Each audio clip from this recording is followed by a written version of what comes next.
So he's very kindly, he's not only busy, he's not feeling very well, so he's very kind of Professor Martin Parry to come in today to talk to us. So thanks very much. You saw him on the film just now. He's a visiting scientist at Imperial College London. He actually has a CV as long as your arm, or as long as the 82-page document that Ivo de Boer, the head of the UN chief of these negotiations, said we were going to whittle down during the course of the 2 weeks. Has in fact grown longer, I understand, since we started. So they've got a lot of whittling down to do in the next week. Okay, we better go straight in because we always seem to get limited time. We've got a question already. Let me just... I just want to ask you one sort of basic question, just to set the scene. When did you first become aware that climate change was a sort of major issue?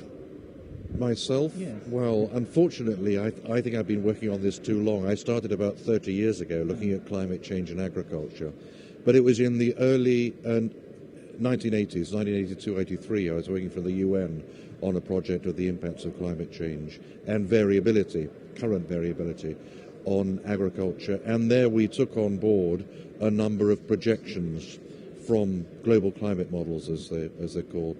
So that's 25 years ago we made the first assessment of impacts of climate change, and then I started to become aware. And I suppose through the 80s the projections firmed up, and then it's in the 90s that it became more of a public issue.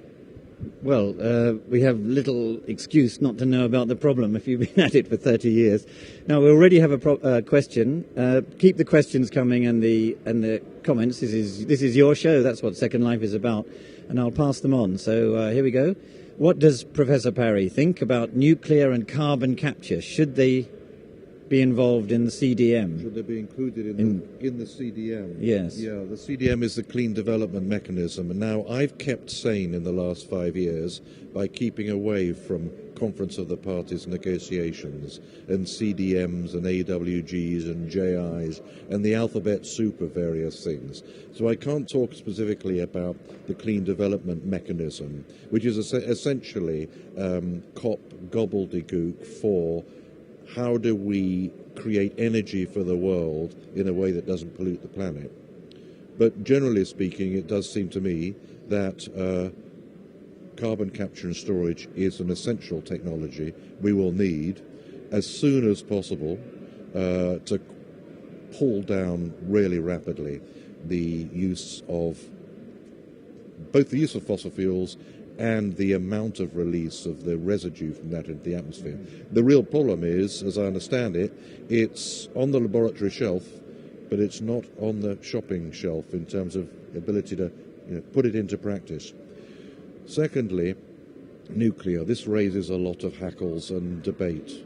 From what I can see, there's quite a strong argument of the need to use it in the short term, by which I mean the next 30 years, before the new technologies come in. And some of the projections just don't make clear what other alternative we've got to fill that energy gap over the next 30 years. Those in favour of renewables would say we can do it with solar and wind and tidal, and that's where the debate is at the moment. And I don't really want to fall down on one side of the debate because I'm not an expert on it, but I think the real issue is how to fill the energy gap over the next 30 years.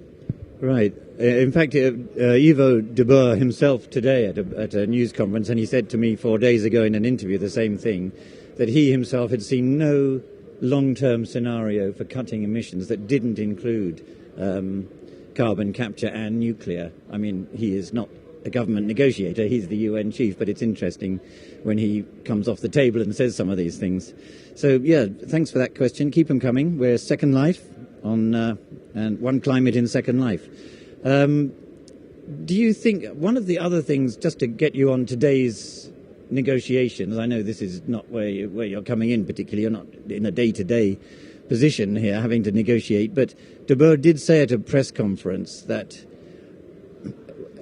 he was slightly downplaying perhaps the rather high expectations of many of the NGOs here about dramatic results from Poznan, which I think probably fair enough, but he seemed to be downplaying the potential impact of Copenhagen and seemed to be saying that it's just going to set a roadmap, but don't get too excited about it. Do you think that's a reasonable way of looking at the negotiations? I think that's quite a troubling indication, if your reading of it was correct.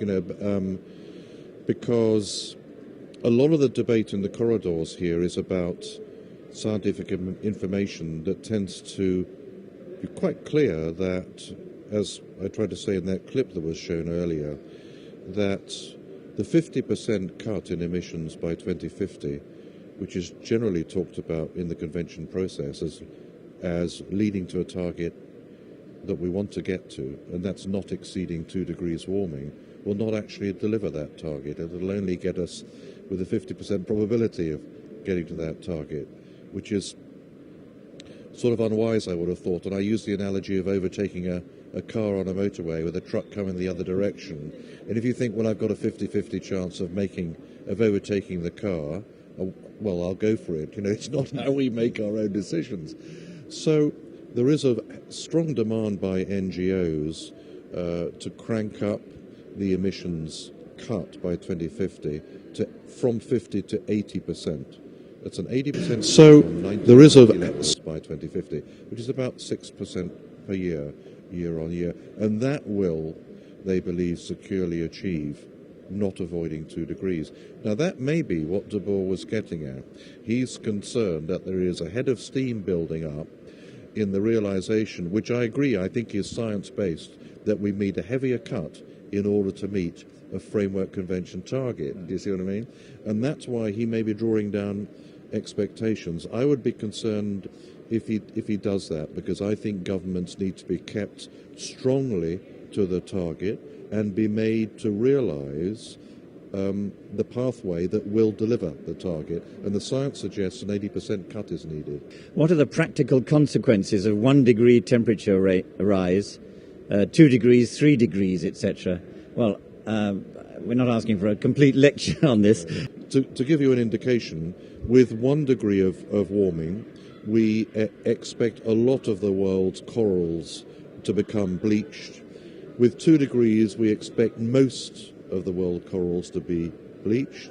With 3 degrees, we expect most of the coral reefs to be dying. With 2 degrees warming, we expect a quarter of the tree species in Brazil's savanna woodland to be lost. With 3.5 degrees, we expect about a half of the species in the Amazon to be lost. Well, I could go on, yes. But 1 degree seems a little, but it isn't, but we can probably tolerate it. 2 degrees still seems a little, but it would become really tough. The 2 degree target is what we're trying to meet. 2 degrees will still be tough in damage terms with a lot of adaptation. 3 degrees, I would say, will exceed our ability in many parts of the world to adapt. Could Professor Parry say what the most serious impacts of climate change are? Is it rising sea level, water scarcity, and how many people will it affect? This is from Ken in London. Thanks, Ken. I would say most of the serious impacts will stem from changes in rainfall and changes in water availability. The work that's been done suggests that there may be 1 to 2 or 3 billion people additionally short of water due to climate change over the next 2 or 3 decades. So water shortage I would tend to put first. But secondly, that increasing water shortage in the already drier parts of the world, North Africa, the Sahel, South Africa particularly, having an effect on food production. So risk of hunger increasing, I would say, secondly. And thirdly, those people living in low-lying areas, particularly what we call the mega deltas of Southeast Asia and South Asia. So the Bay of Bengal, the deltas of the Mekong in Vietnam, the deltas of China, and the delta of the Nile, Alexandria, where you have large numbers, and some of them poor people living in low-lying areas are also exposed to tropical cyclones. So water shortage, food shortage, and risk of flooding, probably those 3 things, in that order.